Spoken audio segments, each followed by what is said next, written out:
வணக்கம். இன்றைக்கி இந்த காணொளியில் நம்ம என்ன பார்க்க போகிறோன்னா, நான் ஏற்கனவே சொல்லியிருந்த மாதிரி 8 வயசு குழந்தைங்கலேருந்து யார் வேணால் தேனீக்கள் வளர்க்கலாம். அதுதான் நம்ம இன்றைக்கி பார்க்க போகிறோம். பாருங்கள், பாப்பா தான் இன்றைக்கி தேன் எடுக்க போகிறா. முறையான பயிற்சிகள் இருந்தால் 8 வயசு குழந்தைங்கலேருந்து யார் வேணாலும் இந்த தேனீக்களை ரொம்ப எளிமையாக வளர்க்க முடியும். அது எப்படி நம்ம கையாளணும் அப்படின்றத மட்டும் நம்ம கற்றுக்கணும். இந்த தேன் பெட்டியிலேருந்து தான் தேன் எடுக்க போகிறா பாப்பா. பாருங்கள், அந்த புகைப்பான் ஸ்மோக்கர் யூஸ் பண்ணி தான் எடுக்க போகிறா. அதுதான் அடிச்சிட்ருக்கா. அதில் அந்த புகை அடிச்சிட்ருக்கா. இந்த வீடியோ நான் ஒரு விழிப்புணர்வு பதிவுக்காக தான் நான் போடுறேன். அதாவது தேனீக்கள் எல்லாருமே வளர்க்க முடியும் அப்படின்றதுக்காக தான் நான் இந்த வீடியோவை நான் போடுறேன். இதை பார்த்துட்டு ஒரு 100ல் 10 பேராவது தேனீக்கள் வளர்க்க முன் வருவாங்க அப்படின்ற ஒரு நோக்கத்துக்காக தான். பாருங்கள், அந்த சட்டத்தை எடுத்துட்டா வெளியே. அதில் இருக்கிற பூச்சிகளை ஊதி விடுறா பாருங்கள். ஏன்னா அவளால் ரொம்ப உதறி விட முடியல, அதனால் ஊதுறா. இந்த சட்டத்தில் பார்த்தீங்கன்னா தேனீக்கள் சீல் பண்ணாமல் இருக்காங்க. இன்னும் இந்த சட்டத்தில் முழுவதுமாக தேன் நிரப்பல. இதில் இருக்கிற இந்த சட்டத்தில் இருக்க தேன் நம்ம எடுத்து பார்த்தோன்னாக்கா அடர்த்தி கம்மியாக இருக்கும். தேன் ரொம்ப திக்காக இருக்காது. ஏன்னா அதில் இன்னும் முழுவதுமாக பக்குவப்படுத்தலை. அவங்க பக்குவப்படுத்திட்டா மூடிடுவாங்க சீல் வச்சு. பாருங்கள், எல்லா பூச்சியும் ஊதி விட்டுட்டாங்க, உதறியாச்சு. இப்போ அந்த சட்டத்தை எடுத்து உள்ளே வச்சுட்டாங்க. இப்போ தேன் சட்டங்கள் பார்த்திங்கன்னா அந்த மெழுகு ஒரு சட்டத்தோடு இன்னொரு சட்டம் ஒட்டிகிட்ருக்கு. அதை தான் பாப்பா கத்தி வச்சு கட் பண்ணுறா. அப்போ தான் நம்ம எடுக்க முடியும். இல்லாட்டி இன்னொரு சட்டமும் சேர்ந்து வரும். அப்போ எடுத்து நம்ம பூச்சிகள் உதற முடியாது. பாருங்கள், அதை கத்தி வச்சு கட் பண்ணிவிட்டு திருப்பி அந்த புகை அடிக்கிறா. இந்த வீடியோ பார்த்துட்டு நிச்சயமாக பல பேர் தேனீ வளர்க்க முன் வருவீங்க அப்படின்னு நான் நம்புகிறேன். ஒவ்வொரு வீட்லேயும் பார்த்திங்கன்னா 2 பெட்டி வச்சு கண்டிப்பாக வளர்க்கலாம். 2 பெட்டி வச்சுருக்கும் போது நம்ம ரொம்ப எளிமையாக அதை பராமரிக்க முடியும். பாருங்கள், அடுத்த சட்டத்தை எடுக்க போகிறாங்க. பாருங்கள், எடுத்தாச்சு. இப்போ அந்த பூச்சிகளை உதறி விடணும். உதறி விடும்போது நம்ம பெட்டிக்குள்ளேயே தான் பூச்சிகளை உதறி விடணும். ஏன்னா சமயத்தில் ராணி இந்த மேலே கூட இருக்கிறதுக்கு வாய்ப்பு இருக்குது. அதனால் பெட்டியிலே தான் நம்ம உதறணும். ராணி அடிப்பெட்டியில் மட்டும்தான் இருப்பாங்க. ஆனால் சமயத்தில் மேலே வர்றதுக்கான வாய்ப்புகள் இருக்குது. அதனால் நம்ம பூச்சிகளை உதறிட்டு எடுக்கும்போது பெட்டியிலே தான் நம்ம உதறி விடணும். பாருங்கள், இந்த சட்டத்தில் ஃபுல்லாக சீல் பண்ணியிருக்காங்க. இப்போ ஒரு பெட்டியில் ஃபுல்லாக தேன் சட்டங்கள் ஃபுல்லாக நிறச்சிட்டு அதுக்கப்புறம் பார்த்திங்கன்னா மூடி வரைக்குமே கட்டிடுவாங்க தேன். அந்த தேன் அடைகள் கட்டிட்டு அதுலேயுமே தேன் வச்சுருவாங்க. அப்போ பார்த்திங்கன்னா பெட்டியை திறக்கவே முடியாது. நம்ம அப்பப்போ பார்த்து இந்த தேன் நம்ம எடுத்துடணும்.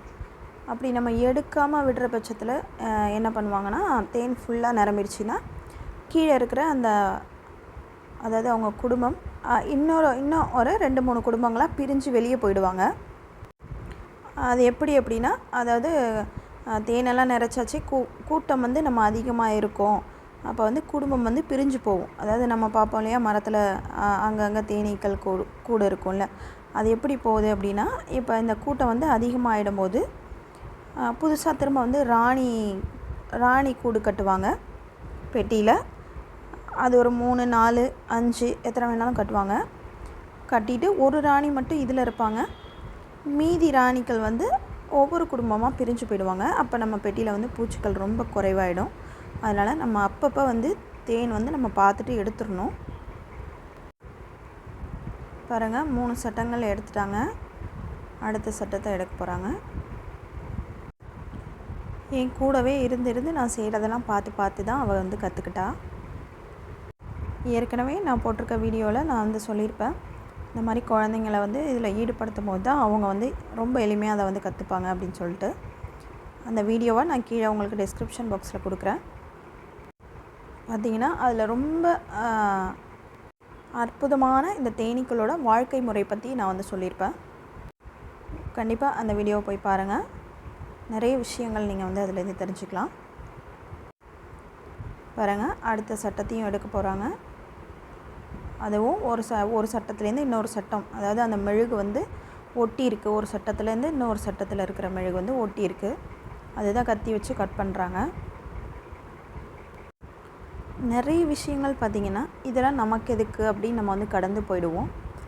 அந்த மாதிரி இல்லாமல் கண்டிப்பாக ஒவ்வொருத்தவங்களும் வீட்டில் வந்து தேனீக்கள் வந்து வளர்க்கணும். அதுக்காக தான் நான் இந்த வீடியோ முக்கியமாக போடுறேன். நிச்சயமாக பாப்பா பண்ணுறதை பார்த்து கண்டிப்பாக எல்லாருமே பண்ணலாம் அப்படிங்கிறத நீங்கள் தெரிஞ்சுப்பீங்க. நமக்கு வந்து ஒவ்வொருத்தவங்களுக்கும் என்ன பயம் வரும்னா, தேனீ வந்து நம்மளை கொட்டிடுமோ அப்படின்ற ஒரு பயம் எல்லாருக்குமே இருக்கும். ஆனால் ஒரு தேனீ நம்மளை கொட்டினா அது நமக்கு ரொம்ப நல்லது. நமக்கு நிறைய எதிர்ப்பு சக்திகள் கிடைக்கும். ஆனால் கொட்டுற தேனீ ரொம்ப பாவம். அந்த தேனீ வந்து இறந்து போயிடும். அதனால் தேனீ கொட்டுறதுனால நமக்கு எந்த ஒரு இதுவும் இல்லை. ஆனால் தேனீக்கள் தான் உண்மையிலேயே பாவம். அவங்களோட உயிரை கொடுத்து தன்னோட கூட்டை காப்பாற்றுறதுக்காக தான் அவங்க வந்து நம்மளை கொட்ட வராங்க. சும்மா எந்த தேனீக்களும் வந்து கொட்ட வர மாட்டாங்க. தன்னோட கூட்டுக்கு ஆபத்து அப்படின்னு தெரியும் போது தான் தன்னோட கூட்டத்தை வந்து காப்பாற்றுறதுக்காக தன்னோட உயிரை கொடுக்கறதுக்கு அவங்க வந்து முன் வராங்க. கூட்டில் இருக்க எல்லா தேனீக்களும் வந்து நம்மளை வந்து கொட்ட வர மாட்டாங்க. அதுக்கு தனித்தனியான ஆள் வச்சுருப்பாங்க. அதாவது புதுசாக பிறந்து வர தேனீக்கள்லாம் பார்த்திங்கன்னா கூட்டை வந்து சுத்தம் பண்ணுறது அந்த மாதிரியான பணிகள் செய்வாங்க. 6 நாளைக்கு அப்புறம் பார்த்திங்கன்னா அந்த கூட்டில் உள்ள புதுசாக பிறந்து வர அந்த தேனீக்களுக்கு வந்து ஊட்டி விடுறது இந்த மாதிரியான பணிகள் வந்து செய்வாங்க.